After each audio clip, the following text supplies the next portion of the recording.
Hey everybody, it's Brad. And I'm Christa. With the Big Family Homestead, and in this video we are talking about homeschooling. Yeah, we have 7 kids, 6 of which are being currently homeschooled. Right. And Mama also, for her day job, if you will, she's a nanny for some kids from friends of ours at our church. Right. And most people go, what? How in the world do you do all that? Are you crazy? So we were going to actually talk just a little bit about time management, and how we do it. So take them through a basic day. Okay, basic day. I'm up 6:15, 6:30, and I wake up a little bit, go out, get my shoes on, go outside, start milking the animals, and by that time the little kids are up and they already know to come out and let the chickens out, feed the chickens. Everybody helps. Everybody helps. So then by 7:15, I'm back inside. I shower, we're eating breakfast, and then Jonathan and Claire, our 2 older kids, are doing their schoolwork from 8 to 9:30. But then Jonathan leaves at 9:30 to go to the Career Center to take his science class and his fire science class. So he has to take the anatomy class at the school. So hold on, let's back up. We do the homeschooling in 2 separate sections, with the older kids in one section and the younger kids in another section of the day. And the reason why is because they're separated chronologically by many years. And so it's a lot easier to group them together in terms of the lessons grades that they do. And lessons. Yeah. So, continue on. Jonathan will come back at 2:30 and finish up some of the things that he didn't get done earlier.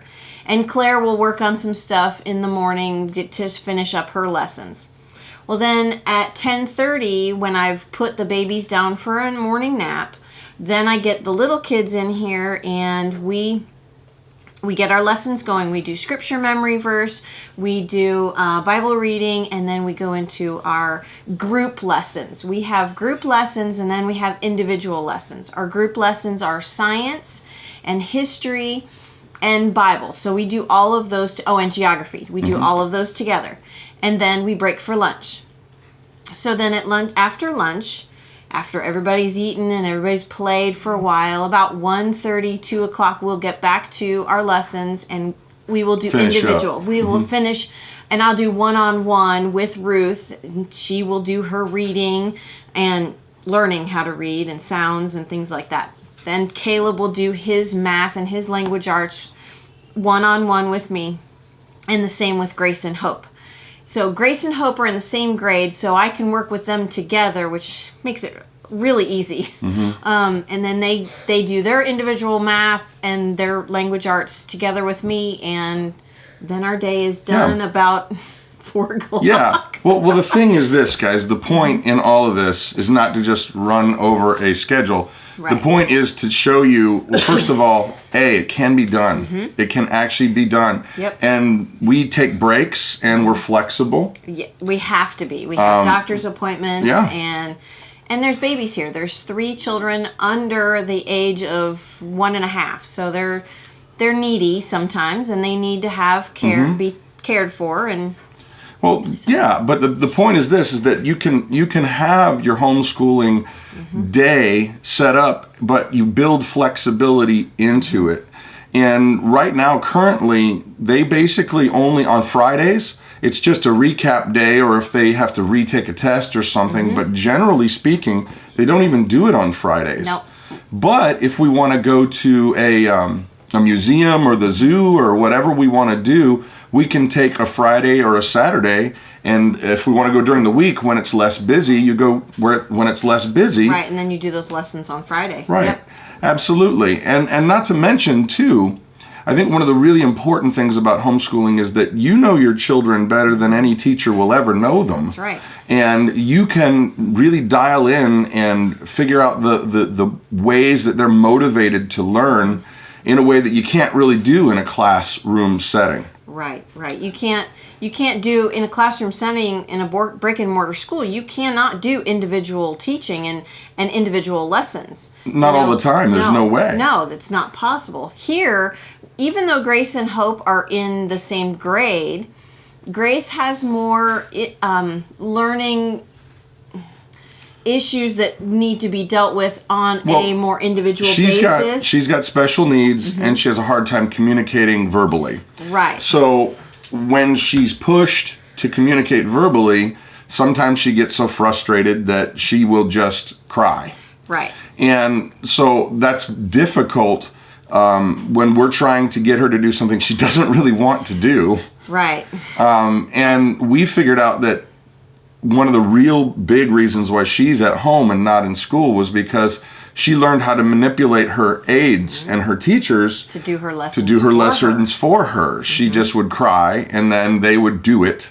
Right. Instead of figuring out a way to work around that, like we have to. Right. And so that's one of the huge things is individualized schooling. You know better than anyone what your child needs. Yep. And, it may very well be, this is one of the things, too, that, study after study after study, boys, especially young boys, are vastly different than young girls. And now the public education system is just trying to fit everybody into the same little prepackaged box, and it isn't working. No. Young boys want to be outside and run and tumble and wrestle and do all that kind of stuff, and they don't want to sit for hour upon hour upon hour in a seat. And what happens? They're told they're bad. They're told they're bad, which is not true. It's just they're being boys. Right. And what happens if they get out of hand too much? Well, they send them to the doctor and they drug them up. Yeah, they put them on medicine. And that's not how boys are built. Boys are built so much different than girls, and they're not meant to sit still for hours, and they just don't. They just want to play. And so you have that ability in homeschooling to understand, okay, go outside, go play. Run off your energy. Go get your steam off. Can focus. We'll come back in a half hour. Yeah. And that really enables you to do that. And so as we're talking about scheduling today, that's something that you'll need to plan for. Yep, you need to plan for breaks. And, it doesn't matter how many children you are homeschooling, you can still give individual breaks and work on one-on-one with one child who's having an issue with grammar, so that they can catch up to where the other child can just go and burn off some energy. Yeah, go outside, go run, play, climb a tree, come back in a half hour. Right, exactly. And they do, and it works great. And so finding your rhythm, I think, is an important thing, but also be very attentive to what each of your kids needs, because here's the thing. When you go get a curriculum for homeschooling, they're going to give you a bunch of, whether it's a free thing or an online thing or the K-12 thing, or a Becca, or whatever it is, they're going to give you an organized curriculum. Right. And you're supposed to make sure that you go through each one of those things. Well, it doesn't mean you do it all at once. You don't have to. No. You're on your own schedule. Find out what your groove is, what is going to get the best results, and go with that. Right, exactly. So that's kind of it for the scheduling thing. Our advice is find your groove. Don't feel like you got to be locked into somebody else's plan, and individualize your teaching. So well, your kids are individuals, so the teaching needs to be catered to them. Absolutely. So that's it for today. You guys have an awesome day, and well, poof, done. See ya. Bye. Bye.